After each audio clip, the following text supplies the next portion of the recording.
All right, so let's take a look at this one right here. Now this adds some extra aspects that we haven't seen in our first two examples.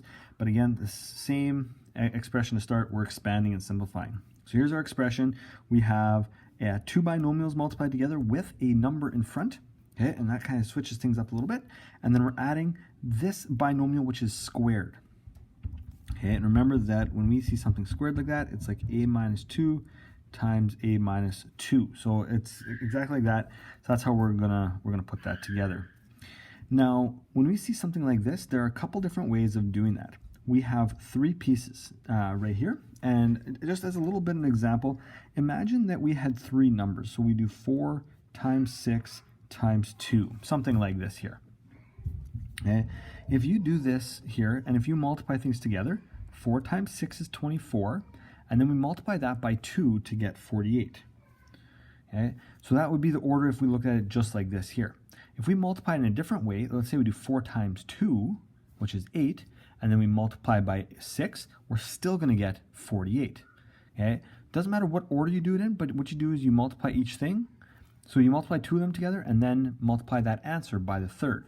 That's the same thing here. We have three different pieces. We have a number and two binomials. And so we're going to multiply two of them together and then multiply that resulting answer by the third. Okay? It doesn't matter what order you do it in there, but as long as you make sure that you take the answer of the first two and multiply it by the third. Now, what I would suggest if you see a question like this, always multiply by this number first. It tends to be the easiest way, and just multiply it to the first term. That seems to be usually the easiest way.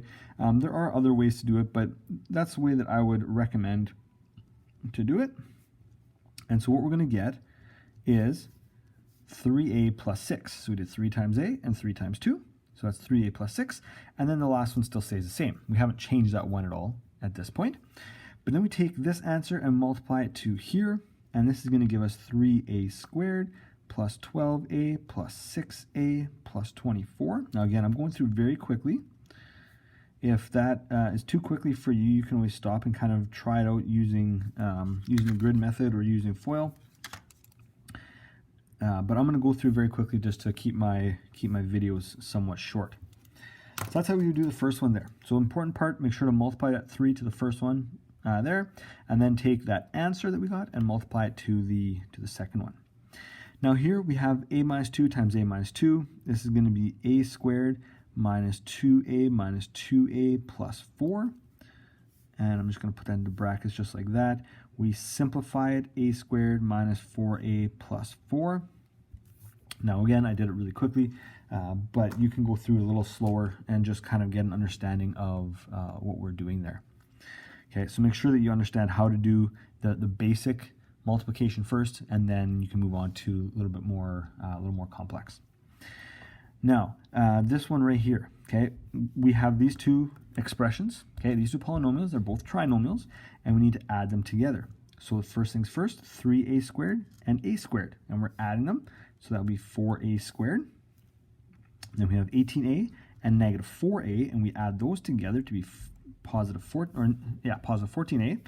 18 positives, 4 negatives would for the positives cancel out, so we're left with 14 positives, and then we have 24 positives and 4 positives, so this becomes 28 positives.